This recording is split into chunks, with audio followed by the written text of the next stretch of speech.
Hello बच्चों, आज हम कक्षा 4 का टॉपिक पढ़ने वाले हैं, पौधा एवं उसके विभिन्न भाग। ये एक पौधा है सरसों का। अब इस पौधे के हम विभिन्न भागों का अध्ययन करेंगे कि किस भाग का क्या कार्य होता है।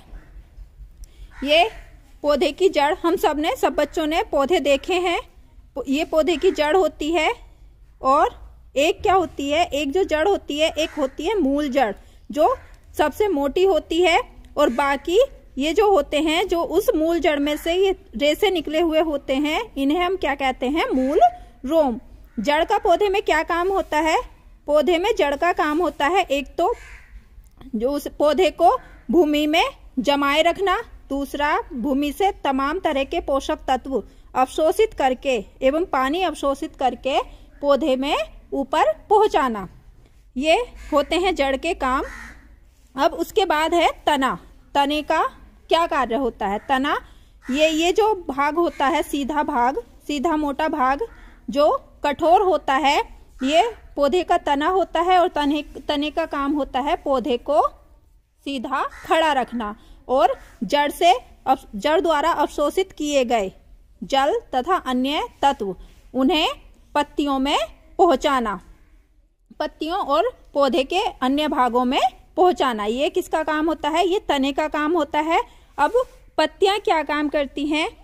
पत्तियों का जो पौधे में काम होता है, पत्तियां कोमल होती हैं अधिकतर पेड़ों की, और ये क्या होता है, जो पत्ती होती है वो बहुत मुख्य भाग होती है पौधे का, और इसे हम पौधे का रसोई घर भी कहते हैं।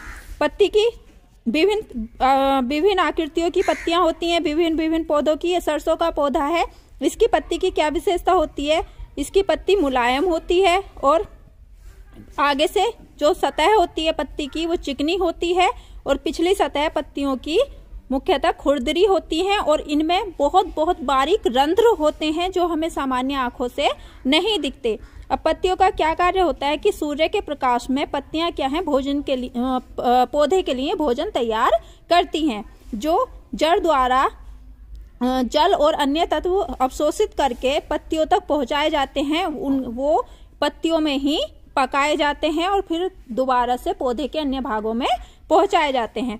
ये जो बारीक रंध्र होते हैं पिछली सतह में पत्तियों के, इनका क्या कार्य होता है? वायुमंडल से कार्बन डाइऑक्साइड गैस को अवशोषित करना और ऑक्सीजन को छोड़ना, और जो अधिक पानी की अधिकता पौधे में होती है उस पानी को यहाँ से ये क्या है, वाष्प के रूप में ये बाहर निकलता है। ये होते हैं पत्तियों के कार्य। उसके बाद जो पौधे का भाग है, जो मुख्यतः सबसे ज्यादा आकर्षक भाग पौधे में होता है, वो होते हैं पौधे के फल और फूल।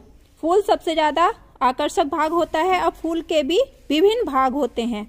फूल के विभिन्न भाग, ये जो रंग बिरंगा जो ये पंखुड़ियां होती हैं, ये पंखुड़ियां होती हैं इन्हें, और उसके अंदर जो होते हैं, सरसों के फूल में दो तरह के केसर होते हैं, पुंग केसर और स्त्री केसर।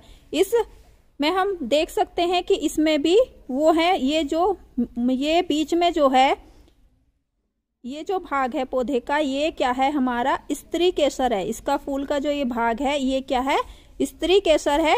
और ये जो बाहर इसके जो ये बारीक जो आकृतियां हैं, ये हमारी क्या होती हैं फूल की, ये होते हैं पुंग केसर। स्त्री केसर और पुंग केसर ये क्या है, इसमें ये अंडकोश होता है, और ये बाद में स्त्री केसर ही जो है वो बाद में विकसित होके फल का रूप लेता है। ये इसका फल है। और फल की क्या उपयोगिता होती है?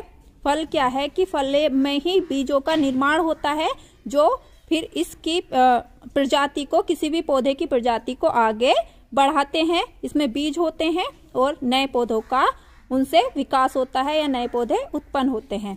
ये कक्षा 4 का टॉपिक था, पौधा एवं उसके विभिन्न भागों के कार्य।